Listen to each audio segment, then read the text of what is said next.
Hi there, I am Jennifer Aloisi, Jen. I am SQA's Deputy Executive Director, and I am also the Director of Educational Programs for SQA. And today I'm going to walk you through the steps to submit your RQAP re-registration application. We are going to start on the SQA homepage, sqa.org, and we need to sign in to start this process. So I'm on a slightly smaller screen, so this doesn't appear as a button, it just appears as a link. If you're on a wider screen, it actually looks like a red button that's in approximately the same place. When you click on sign in, and you're just going to enter your username and password for SQA. If you are not sure what your username and password are, then you can use the forgot username or forgot password links that are here at the bottom. Should be fairly easy to find it. But if you are in RQAP, you should have a login. You should not need to create a new account. So once we get signed in, we are going to go under Education and Career and scroll down a little bit, and there's the RQAP credential. And there's a whole bunch of different links there, but we're going to focus on going to the re-registration link. If you want to be able to just go straight there, there's a really handy shortcut, which is sqa.org/RQAP-rereg, and that will take you right to the re-registration page. Once you are there, it's a lot of information.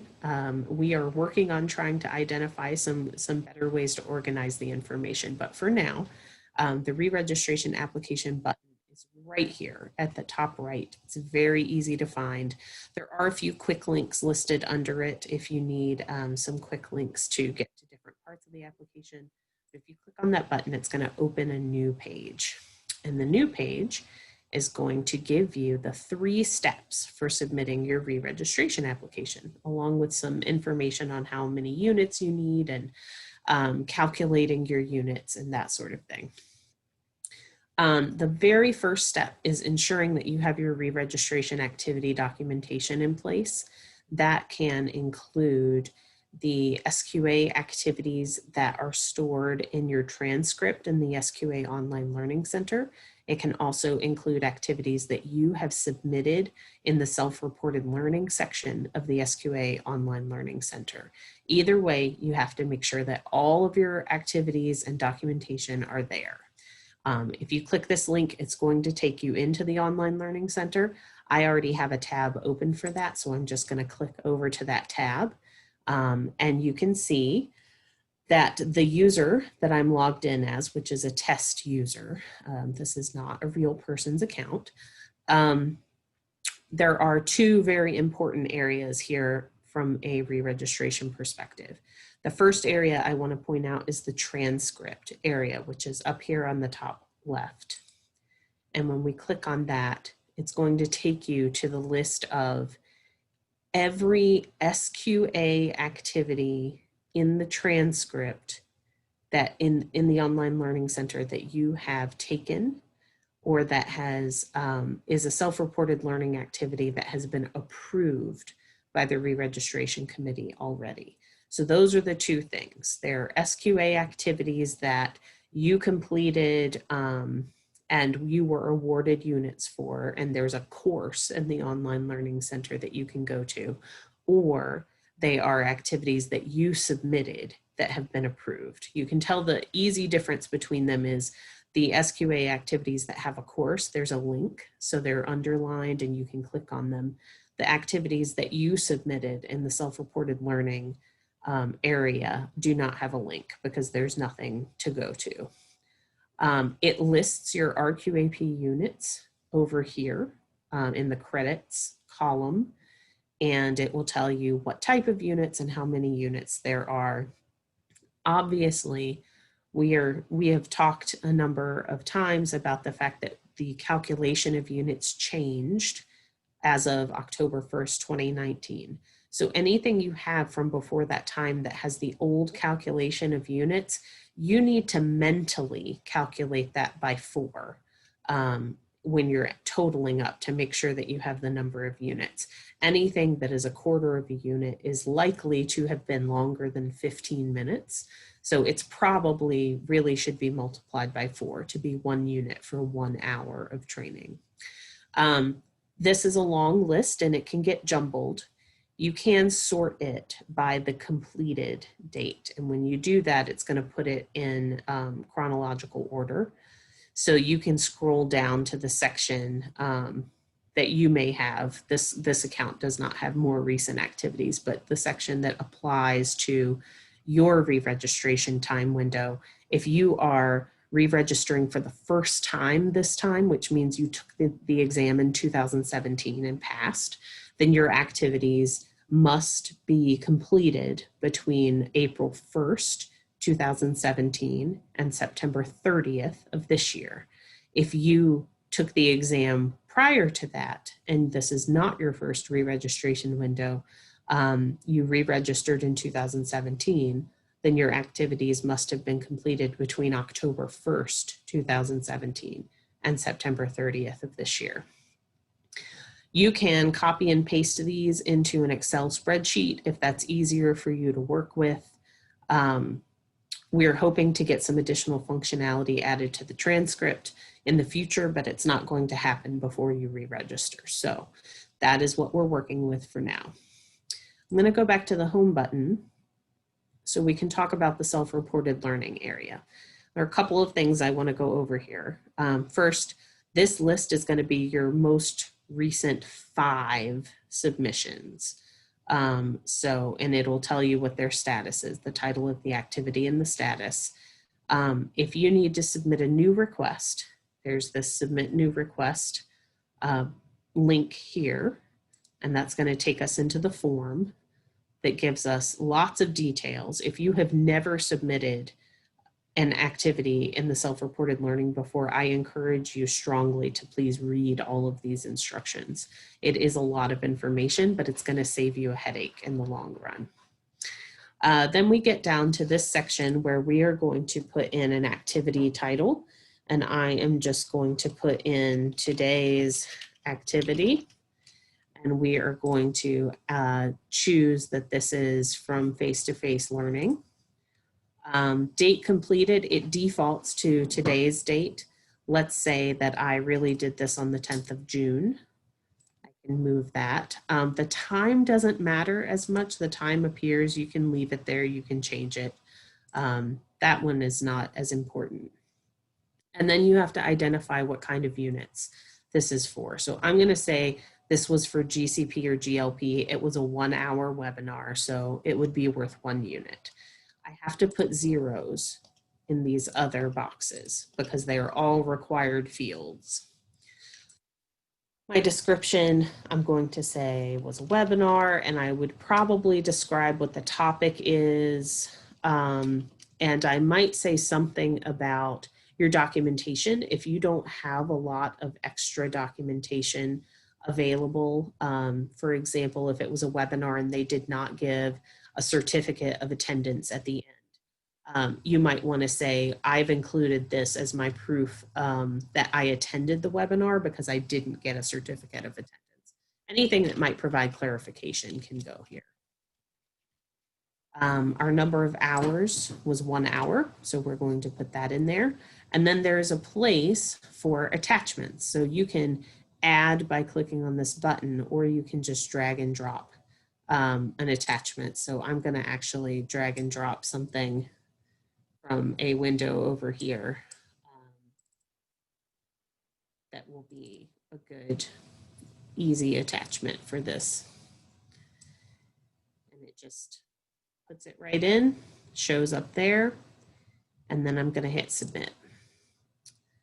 When you click submit, it takes you into a section called My Learning, which has all of your requests in there.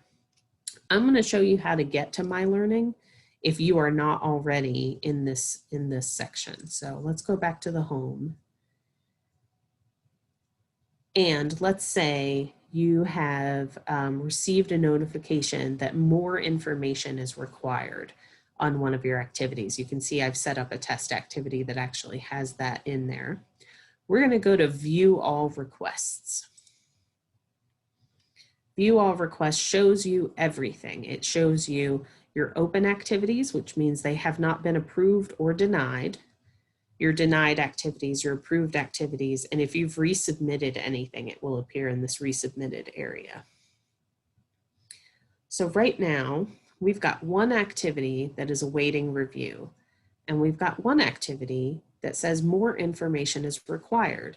You will get an email when the re-registration committee reviews this activity and marks it as more information required, but it's not going to tell you specifically in the email what's required. You are going to have to log in here and come and look, and you can see it by clicking on Notes. When you click on Notes, it tells you what the note is that the person listed so that you know what you need to do. That might mean you have to upload additional documentation. It might mean you need to add information to the description to clarify something. Either way, if you scroll up to the top, there is this little gear, which is your edit button. So if we click this, then it's going to reopen your activity. And you can add more files. You can add clarification here. And then you just save it. And it will go back into the queue. You can see it's now in the resubmitted queue for the re-registration committee to look at it. And when you click over to the resubmitted section, you will see that it's also awaiting review. That's the new status because you updated it. So see your denied and approved activities. The approved activities will also appear in your transcript. Your denied activities, if you have any, you'll be able to do the same thing where you look at the notes to see why the activity was denied if you're interested. If you have any concerns about an activity that was denied, please email us at rqap@sqa.org and we can look into it for you. But in most cases, the reason an activity would be denied is either because it's not eligible to get credits. It's an activity that you've submitted that's actually not eligible for credits, or because you've already gotten enough credits. And so we don't want to spend the re-registration committee's time reviewing more units that you don't need because you've already surpassed the number that you needed. So we might mark them as denied, not because there's anything wrong with them, but because we need to get them out of the queue. Okay, I'm going to go back over to our re-registration application because we're going to assume that we have stayed, we've submitted everything that there is to submit. I have, between my transcript and the activities I've submitted in the self-reported learning, there are at least 48 units under the new calculation of units, and at least 24 of them are my specific designation. So I have already done step one. Step one is completely finished. I'm going to move on to step two. The application itself is very simple. It is very short. You do not have to list any activities again. You've already done that. So your questions are, is it GLP or GCP? What year is it? It's 2020. And that year should be the year that your re-registration expired. So your re-registration is expiring this year. It should be 2020. And then you're going to put in your total number of units. So this is why you need to be aware of how many units. If you are an RQAP GLP, you're going to put your GLP units here and your non-GLP units in the next box, vice versa if it's GCP. You're going to say the documentation is available in the SQA Learning Center. Yes, I've already added it. I've been and verified that it's either in the transcript or it's in the self-reported learning section. It does not have to be approved yet in the self-reported learning section. You just have to have submitted it. And then I certify that all the information is correct and that submitting the application, I'm going to ascribe to the ethics policy for the Council on Professional Registration and all registrants. So after you've done that and you've put all of this information in, you click finish and it takes you to the page where you can pay. So it's going to tell you the amount. It's going to give you options to pay by credit card for GLP and GCP or to pay with check. The other option, if you enter your application, but you're not quite ready to pay yet, or you need to get information, perhaps you need to get a credit card number from an administrative assistant before you pay, you can close out of this page. You do need to click the finish button because that's what saves your application, but then you can close out of it and come back to the re-registration application later and go to step 3, which does the same thing. It's just the payment page. So those are the 3 steps. Put all of your information in the Online Learning Center, submit your application, submit your payment. 1, 2, 3. I'm going to point you to a couple of other resources that are on the re-registration page. First thing, we have a spreadsheet for you to use to help you calculate the new value of your units from before October 2019. I'm going to pull that up for you now and show you what that looks like. And this is an Excel form, so you can do whatever you need to do to this. You can split this out by your GLP and non-GLP or by your GCP and non-GCP activities. You can manipulate this in any way you want to. This last column, these are all calculated fields. So if your activity got you 2 units in pre-October 2019 activities, that's going to auto adjust to multiply it by 4.